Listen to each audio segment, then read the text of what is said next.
So, Tom, there you have it. This is good news. Oh, it's great news. They're actually untethered from a real news organization in NBC. Now they can do whatever they want. They're super independent. I mean, come on. Welcome to Real Clear Politics on Sirius XM for Tuesday, August 19th. I'm Andrew Walworth. Joining me are Real Clear Politics president and co-founder Tom Bevan and RCP White House correspondent Phil Wegman. So, guys, a lot was said and done at the White House meeting yesterday between Trump, Zelensky, and seven European leaders. There was talk of territorial concessions, security guarantees. Today, Trump seemed cautiously optimistic, although he told Fox News that there would be no American boots on the ground in Ukraine.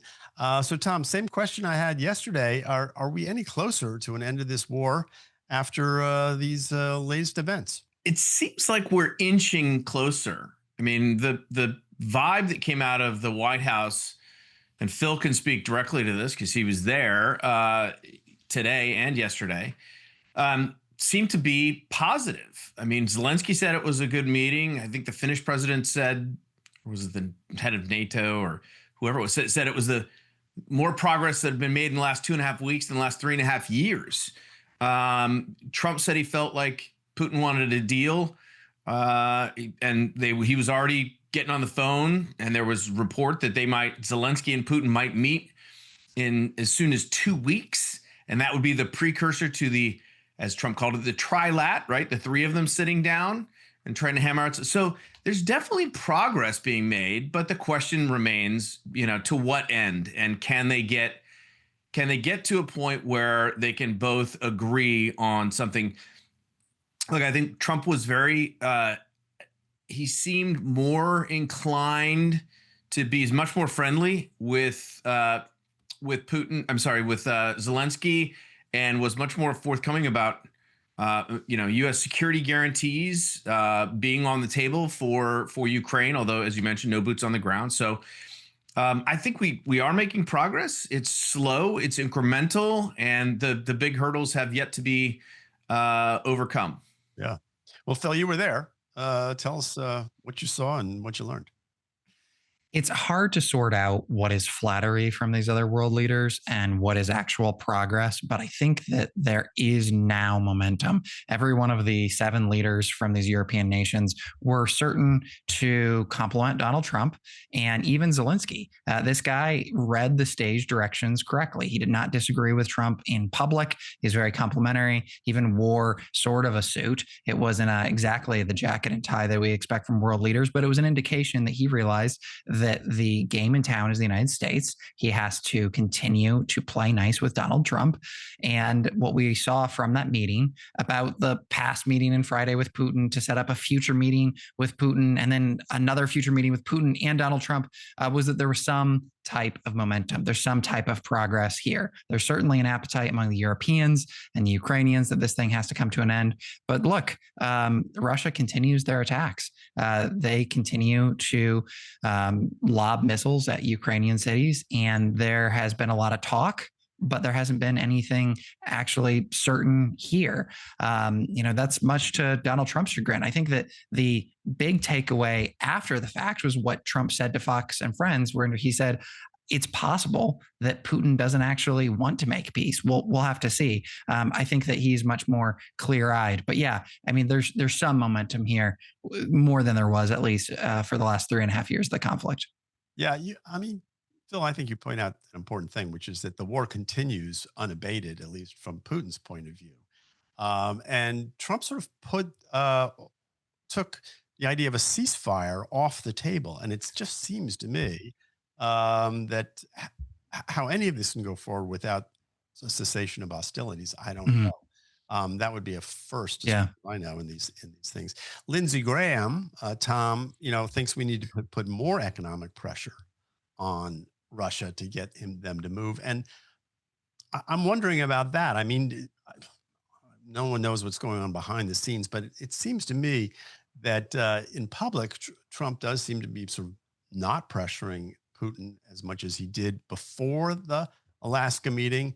But behind the scenes, you would think that there's got to be some plan to sort of really put the screws to Vladimir Putin at this point.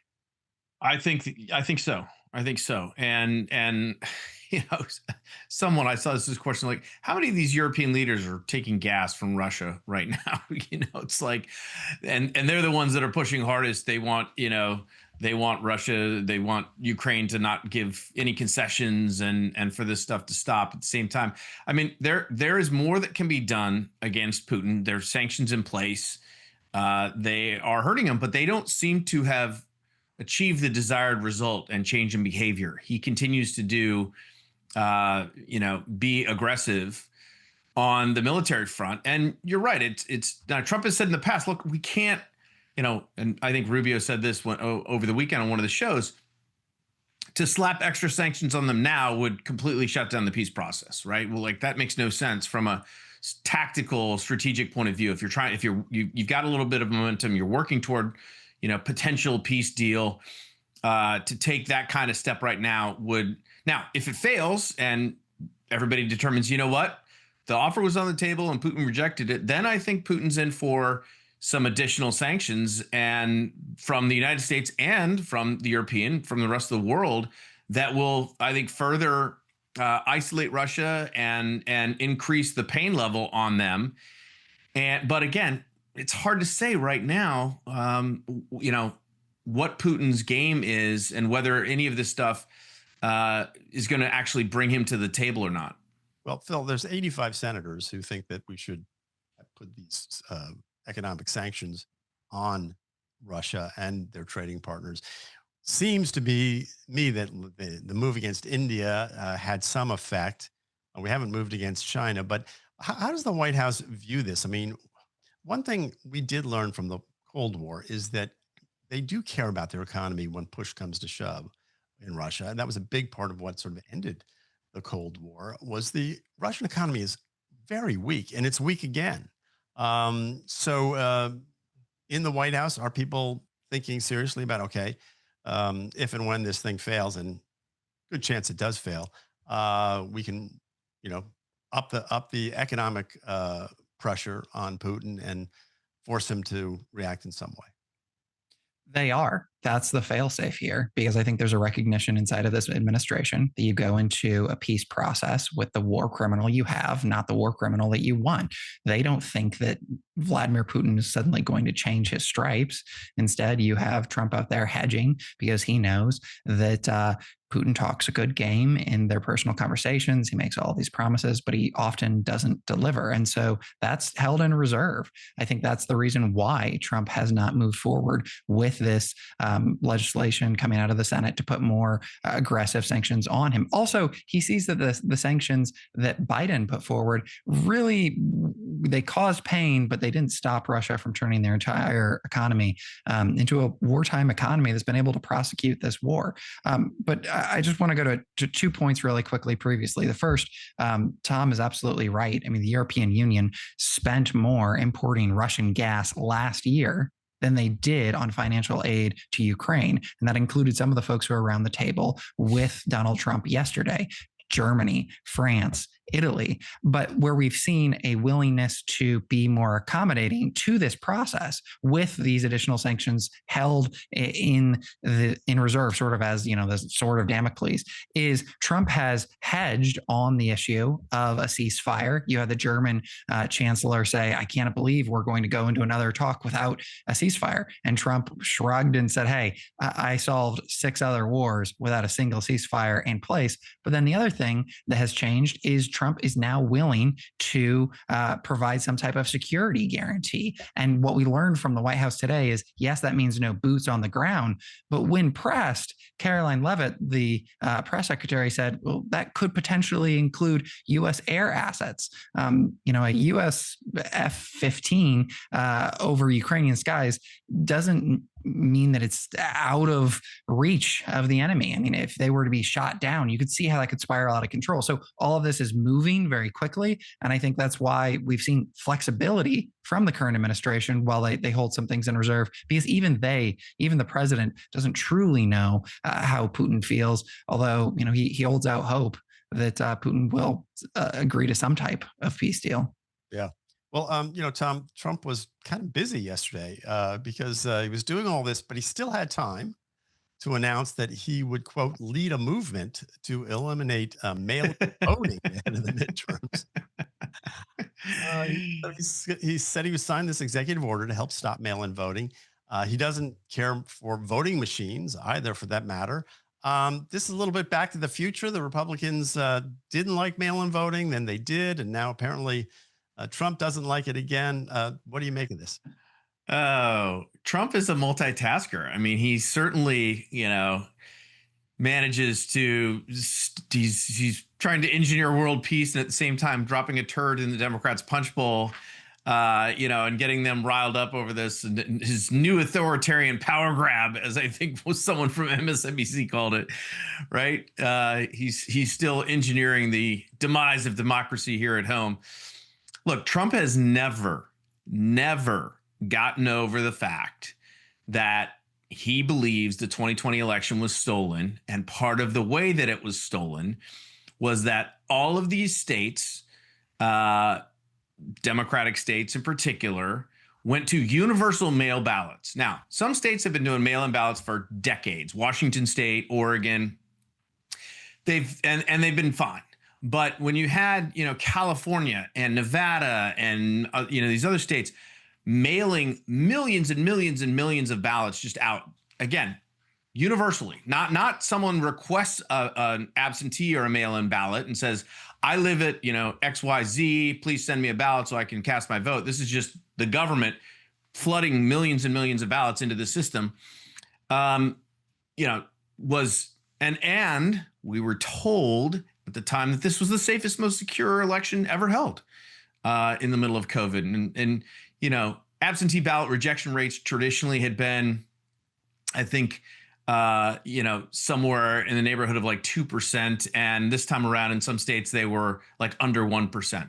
I mean, there's a lot of stuff. And again, Trump firmly believes that was part of the reason that he lost that election. He will never believe otherwise. And so despite the fact that there was all this talk, hey, when they got in the 2022 midterms, when Democrats did way better than Republicans thought they were going to do, because they were, ballot harvesting all over the country and Republicans weren't even on the battlefield, they sort of got their stuff together, and for a lot of Republicans did in 2024. So, but Trump's still not a fan, and he wants to basically shut it down. And I think there's a lot of people that feel the same way. And I think the way Caroline Leavitt explained it today, right, that Trump wants to make it easier for people to vote and harder for people to cheat.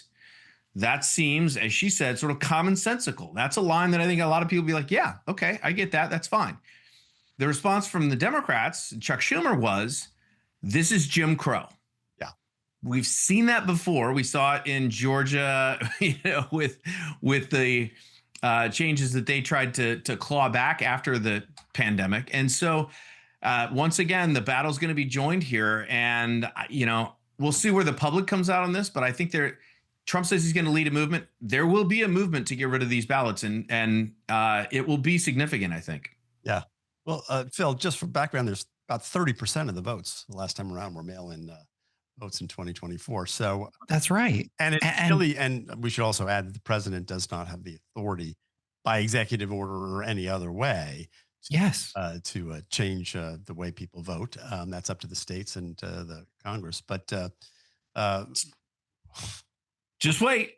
Just wait. Look, the Donald Trump and the Republican Party spent a lot of time teaching Republican voters how to learn to love the mail-in ballot, and they spent a lot of time catching up with the Democrat ballot harvesting operation, and they won. They went out and they found a lot of these low propensity voters and they got them on board. Now, Donald Trump, without a actual path to changing the voting laws, is arguing about mail-in ballots. He did that right in front of Zelensky in the Oval Office when there's very little opportunity for him to actually change things. What is the effect here? The effect could potentially be that a lot of these voters who sent in mail-in ballots for him during the last general election just don't do it for midterm Republicans. And this is a situation where Trump can have this crusade against the mail-in ballot. And who does it harm? Well, he's never coming back up on the ballot. It's going to harm a J.D. Vance or,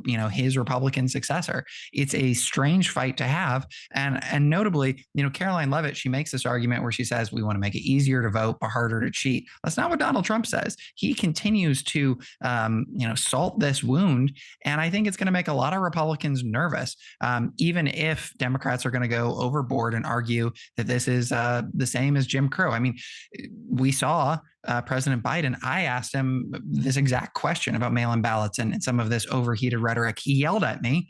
He got angry, but it didn't hurt him in the 2022 elections because his guys came out and voted and they used mail-in ballots and Republican voters didn't. He didn't whisper at you like this, Phil. I wish he would have whispered. Instead, he yelled. I was very offended. He didn't give you the whisper. And then he yelled at you. All right, well, guys, we're going to take a quick break. You're listening to Real Clear Politics on Sirius XM. I'm Andrew Allworth. I'm here with Phil and Tom. We'll be back right after these words. Guys, the cable news network MSNBC has a new name.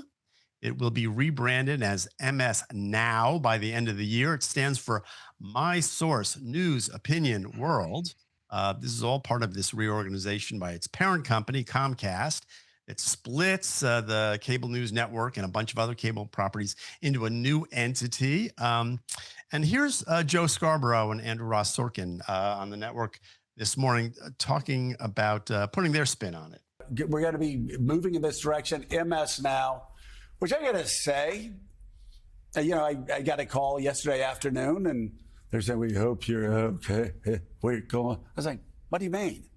Like, this shows we're independent. I'm excited about that, so I'm excited about this too. It's like, what's in a name? Well, whatever you put into the name. The truth is, I've always thought about this network and CNBC and USA and actually all of those assets as insurgent networks. Right. This is an insurgent network, and I love the idea, to be honest with you. You can take out your salt shaker or whatever you want to do and say, take it with a grain of salt. But I like this because I think it actually does have the sort of independence and actually gets away in some ways from even the idea of legacy media. So, Tom, there you have it. This is good news. Oh, it's great news. They're actually untethered from a real news organization in NBC. Now they can do whatever they want. They're super independent. I mean, come on. Give me a break. The problem that MSNBC has is it's been a propaganda machine and an outlet. I mean, it is left-wing opinion all the time. Every single host on there, including all the former Republicans, right? Michael Steele, Nicole Wallace. I mean, you name it. Rachel Maddow. I mean, Chris Hayes. I mean, it's left-wing propaganda from beginning to end. And from what I read, I don't know that there's going to be a lot of changes in that department. I mean, if you really wanted to change the brand, you have to change the content. You can't just slap a new name on it and be like, yeah, we're super independent now. No, if you still have all the same hosts that are running all the same shows and all the same propaganda every single day, it doesn't matter what name you put on it. And so I think MSNBC, MS Now, they can try and frame it however they want, but it's basically going to be, all the same stuff 24/7. Yeah. Well, I mean, no one in their right mind would want to get rid of the NBC part of that name if they could. I mean, when they announced this split originally, MSNBC was supposed to keep it, the name, and CNBC, matter of fact, is keeping the NBC part of it. Phil, but NBC's happy about this, I'm sure. The folks on Beat the Press and all the people in the NBC newsroom are probably thrilled. Yeah. So, Phil, what do you make of the new branding, I guess? If Real Clear Politics ever has a rebrand like that, I walk. I mean, you have to, I don't understand why. Yeah, for what you wish for, Bill. Yeah, oh gosh. I don't understand why. I don't know what's more laughable, the new name or that sentiment that MSNBC has always been an insurgent network as they walk the progressive line, as the former president of the United States would call into Morning Joe every morning for backup and reassurance about his policies. That's a bit too much. they did make a point when they were talking about this on Morning Joe, about how cable news is dying, and they are going to be this insurgent news organization on, it'll be on the internet and other media and podcasting and stuff. And again, Tom, it just felt a little bit like whistling past the graveyard. If you, I mean, it just seemed like, I hate to say, break it to them, but they are a legacy media operation at this point, and they have all the overhead that goes with being an old school linear cable network. They have the same revenue model, which is a mix of subscribers and some advertising. They are not a new media company. I hate to break it to them. If they want to become a new media company, one thing they have to do is get rid of all the high priced talent that they're paying all this money for, who aren't delivering any ratings. Right. Is Rachel Maddow still making $25 million for working 1 day a week? Like, there's a place you could start, trim it a little fat. It's like, I take back my earlier comment. You will pay me $25 million. You can call the website whatever you want, Tom. Right. Exactly. No, but your point's well taken, Andy. I mean, this idea like we're going to get on the internet, and it's like, oh, come on. I mean, they're already on, social media and the clips. That's where I don't watch MSNBC, but I follow some of the folks on X, and that's where I see clips of, what happens there. So this idea that they're going to reinvent themselves and suddenly become this cutting edge organization, I mean, they are a legacy media operation, as you said, Andy, and there's kind of no getting around that. I mean, it would be, if they were interested in doing something different and something unique, as opposed to just having, a standard, panel show with Joe Scarborough, and where they've got, the Brady Bunch going with 9 people in the boxes, right? They could do things that would be sort of cutting edge and different and take a risk and a gamble. And but that's not what they're doing. They're just slapping a new name on the old product and hoping people will buy into the spin. Yeah. Well, Phil, before we go, we've got to talk about Gavin Newsom's new social media presence. He's had a bit of a remake. I will say he is doing something different. He's creating these posts that are parodies of Trump's signature style. It's all caps, all the time, some AI generated content, and this Trump-like use of superlatives and hyperbole. He's gotten some flack, but he's picked up a lot of new followers, and he's getting some attention for it. So what do you make of the sort of Trump-like pose he's taking on social media? There was this debate in 2016 where you had Donald Trump, Marco Rubio, and Ted Cruz. And Rubio and Cruz, this is going back a long time ago, but they basically laid off of one another. And what they did to Donald Trump is they mocked him. They made fun of him. And that seemed to work in that debate. It didn't lead to any electoral advantage, but they got a lot of buzz out of it. And it seems that Newsom is doing something similar. He's mocking Donald Trump.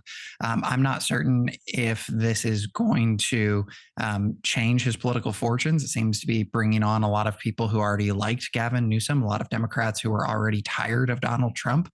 We'll see what his mileage is out of this. But Newsom is this rare Democrat who has been willing to talk to conservatives, to talk to Republicans. I mean, he was on Charlie Kirk's show. He walked back some of his support for transgender athletes in girls' sports. We'll see how this all shakes out, but Newsom seems to be willing to take a new approach. I don't know if it'll work, but he's at least a Democrat out there trying.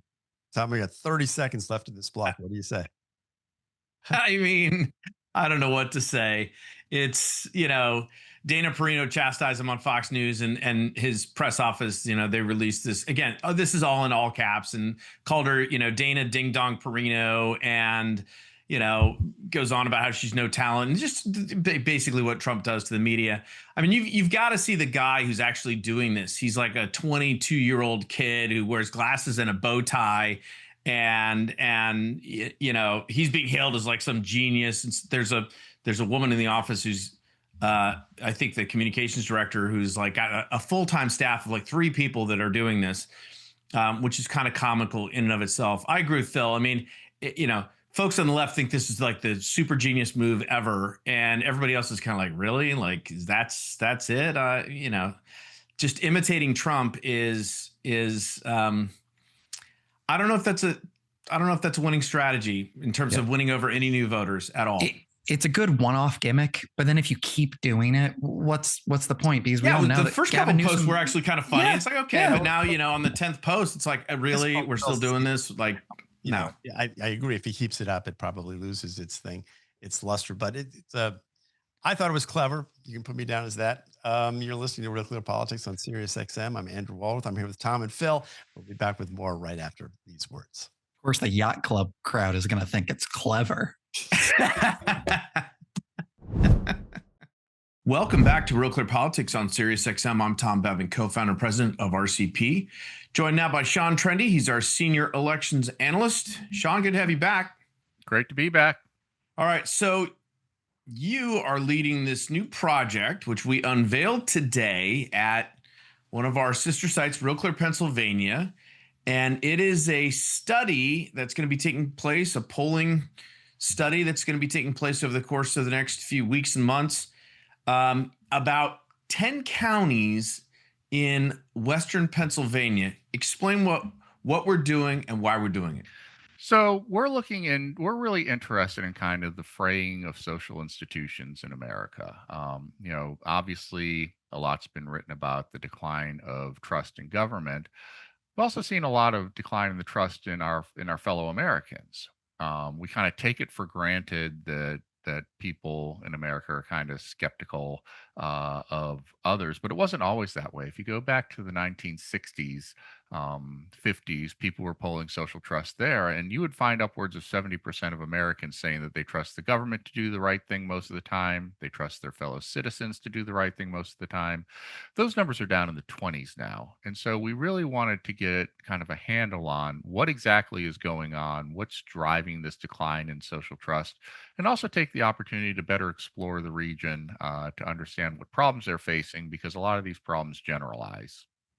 And so this project, which is as part of a grant by the Heinz Foundation, and we've partnered with Emerson Polling, Spencer Kimball, who's a friend of this program, and we've used Spencer for polling in the past, is going to look at these 10 counties. And if you go to Real Clear Politics, you'll see Sean wrote a sort of introductory piece, which is running on the front page of RCP today, and talking about the project and the counties.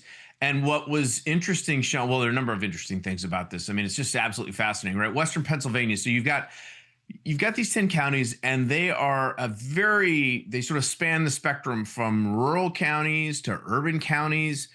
And as you mentioned in the piece, they've been sort of ground zero for a lot of the change that we've seen politically over the last, 10, 20 years that we've seen not just in Pennsylvania, but in other places around the country. So talk about these counties in particular and why they make such a great sort of microcosm to look at. Yeah, so one of the problems that national studies of trust have had, which is where most of the survey work has been done, is that it doesn't pick up on granularity among groups, among areas. A Hispanic resident of East LA might have a different reason for trusting the government or for trusting the government than, say, someone in southwestern Pennsylvania does. And so we just kind of wanted to isolate a region to start with. And part of the reason we chose this region is, like you said, it's the city of Pittsburgh. It's got, typical big city problems. It's trying to reclaim a tax base that's moved out to the suburbs. It's got, trying to reinvent itself as a tech marketplace as the steel industry is gone and a lot of other industries that historically sustained it have moved on. You also have this rural area that is, and it's Appalachia. It's an area that was heavily Democratic. Remember, this is the Appalachia voted for Michael Dukakis in 1988. All these counties in Pennsylvania, Michael Dukakis carried West Virginia.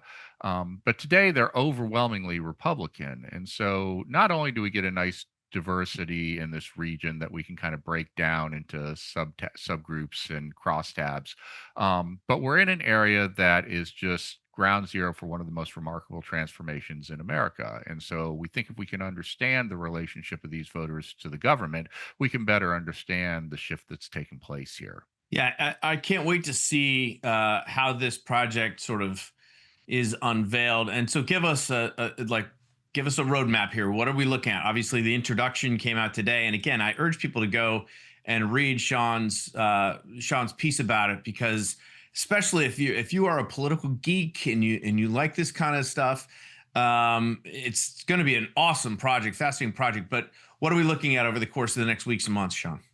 Well, I don't want to spoil too much, but our goal is to write a piece a week, and there's going to be more surveys to come. This is just kind of our first wave survey that we're wading through right now. But we're going to be looking at, kind of some big picture things. Who are the people that trust the government? Who are the people that don't? Who are people who don't trust their neighbors but do? Because what we've done and what makes this really unique for a regional study is we have a sample size of around 1,500 respondents, which means we can really get a granular look at, how do white voters aged 18 to 29 feel about an issue and compare it to older voters. We can get a decent racial subgroup because Pittsburgh does have a large Black population, and get a sense of things there. But we're going to be we aren't just going to look at trust, though. We're going to look at the problems facing the area. One thing that's kind of surprised us that's popped up is that home prices are an issue, even in the rural parts. And part of that is something that's discussed on the national stage, which is that Airbnb and VRBO and those groups are going in and buying up houses and buying up land because it's beautiful. It's Appalachia, it's the mountains. But that's driving up property taxes for locals in areas that haven't seen much in the way of property taxes in a long time. We're going to look at brain drain. Why are 18 to 29-year-olds fleeing these counties? And that's not an exaggeration. Something like 70% of 18 to 29-year-olds plan to move as opposed to older residents. Really? Yeah. So, trying to explore that a little bit. And all this initial round is going to kind of lay the foundation for future work. And don't worry for the stats geeks out there. We are going to do like a nice regression analysis and try to get at what the fundamental drivers of lack of trust in this region are. Yeah. And you also mentioned the piece. This is not meant to, or at least the idea of the study is not to judge these voters or these folks in any way, not to be like, what's wrong with Western Pennsylvania, as some social scientists have done in the past, right? Why are these people voting against their personal interests and that kind of stuff? And this is just, it's meant to be, put a microscope over I was going to say small regional area, and try and get a better understanding of. And again, I think it's a great project, and I think it's a great area to take a look at. I think Pennsylvania has been one of the most fascinating states it's certainly in our politics in the last 15, 20 years, but probably even longer than that. Yeah, our kind of mantra, or one of our mantras, has been we're going to meet the voters where they are. This isn't meant to be what's the matter with West Findlay or anything like that. We want, even in places where we don't think their concerns are well founded, we're mostly interested in reporting them. The idea for this isn't necessarily, although it could be, to try to go in and fix these voters. It's also meant to be a way to allow corporate leaders and government leaders and community leaders to understand what they need to do. And politicians. Yeah, exactly. Let them know what they need to do to regain the trust of these voters and residents. Yeah.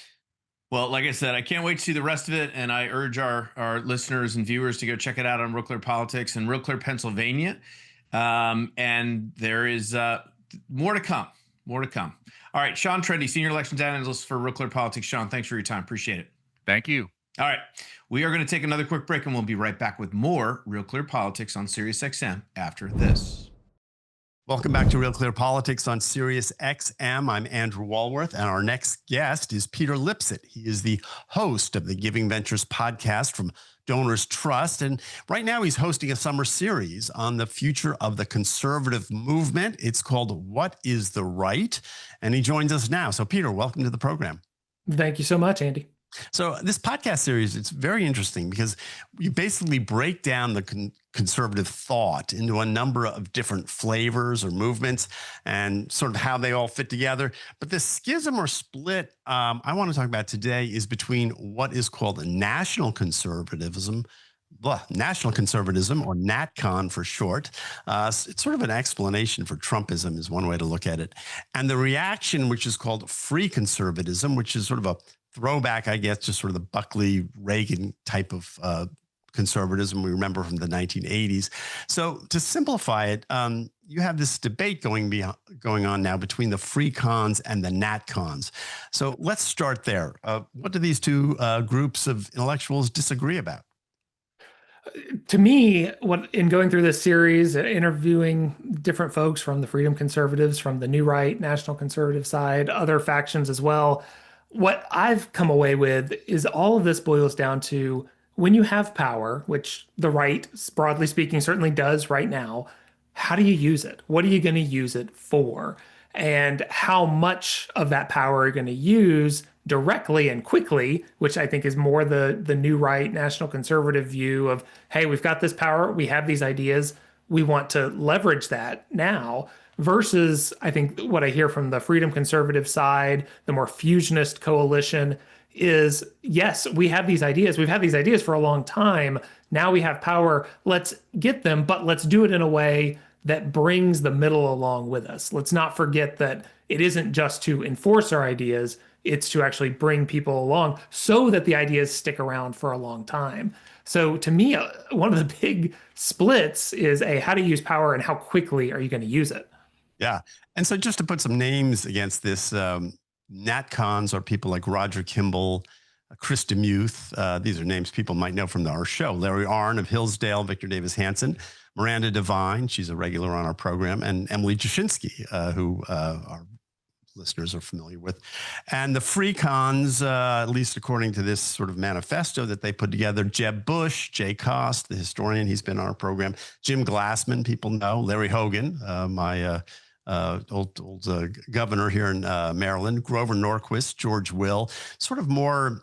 I mean, both of these groups are conservatives and have lived together in peace and harmony for years, it seems to me. How serious is the split? Or is this just sort of letterhead, sort of arguing over, angels on a pin?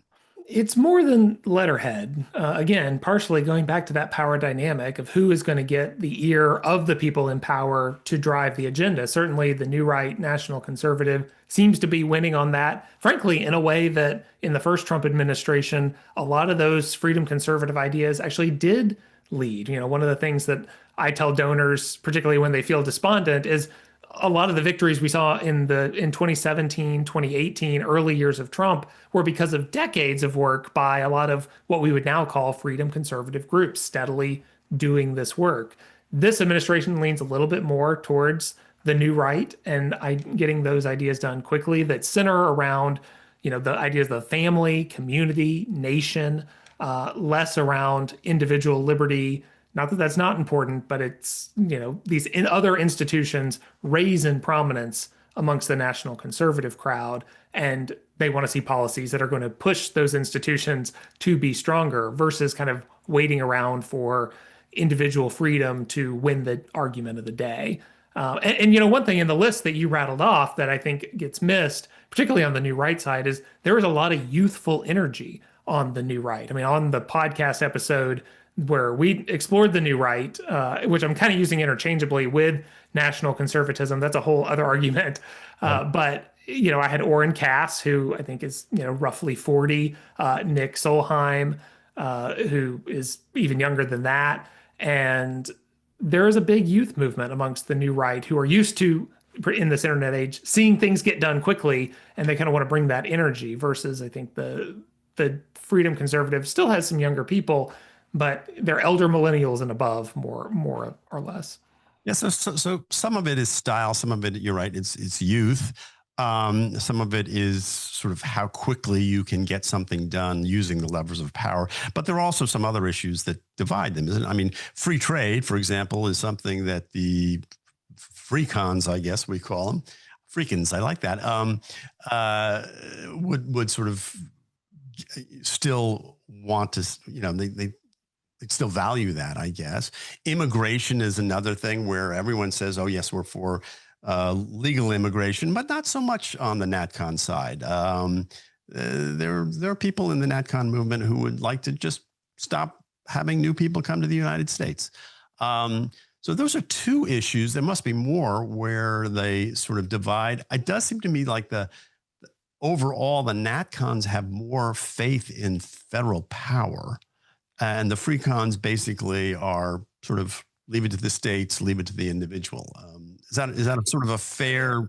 I'm trying to make it simple, but is that? No, I think that's absolutely right. I mean, how do you use state power? Again, going to that fundamental question again, and really putting a bow on it of saying, how much government force are you going to allow? The freedom conservative side has a lot of libertarian influence. It really arises from the fusionist idea that, frankly, got us through the Reagan years and Bush years and through the 90s.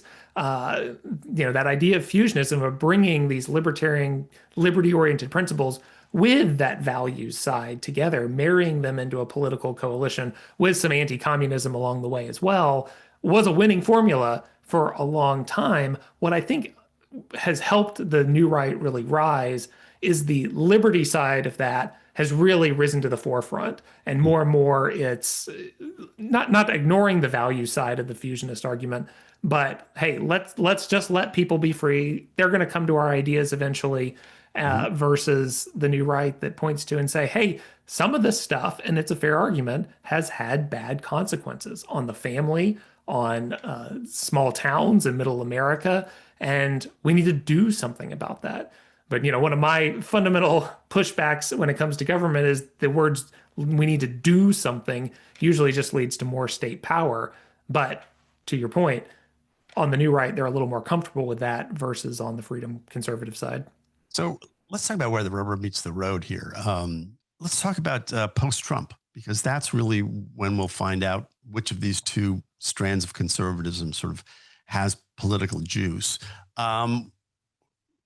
Who are the political leaders that both of them look to? Because without a political leader, without a Ronald Reagan, who knows what would have happened to the original, or what we think of as the 80s sort of conservative movement. You had Goldwater before that. You have Trump now, who is sort of, is, I guess, in the NatCon, sort of embodies the NatCon ideology. Who are they looking at in 2028 that might carry the banner for them? Yeah, I think a lot of people look to this battle between Marco Rubio and JD Vance as the potential dividing line. And I think that's actually those are not bad characters to put this on. JD Vance certainly is of the new right, of the national conservative side, faith, family, community, nation. He is pillars of those, similar to Josh Hawley, right? But Marco Rubio is a little bit more go along to get along, but the Marco Rubio I certainly knew that you've probably had on your show before is much more ideologically aligned with the freedom conservative side, but also wants to get things done. And I think those are two good avatars. Frankly, there isn't a really great political avatar of a freedom conservative person out there right now that I could really point to. Maybe DeSantis, but he can go both ways. Maybe a Kim Reynolds, I don't know. But it is going to be interesting. And, one of the future episodes I'm going to look at is really more on the Trumpism MAGA side of how does that policy agenda go when the man gets detached from it in 3.5 years, because that's, I think, going to be one of the things that's going to answer that question. Yeah, and I'm not even sure we have to wait 3.5 years, because after the midterms, depending on what happens, right, he's a lame duck no matter how you view it, unless he decides he's going to run again, I guess, which is would be quite a development. But basically, we are going to have that sort of fight within the conservative party. Fight might be too strong a word. Debate over the future of it. It's really fascinating stuff. Well, Peter, thanks for joining us. It's fascinating stuff. I've been talking with Peter Lipsett. He is the host of the Giving Ventures podcast from Donors Trust, and he's hosting this summer series on the future of the conservative movement. It's called What is the Right? You can hear that on most podcast platforms. That's our program for today. I'm Andrew Walworth. Thanks for listening. We'll be back here tomorrow.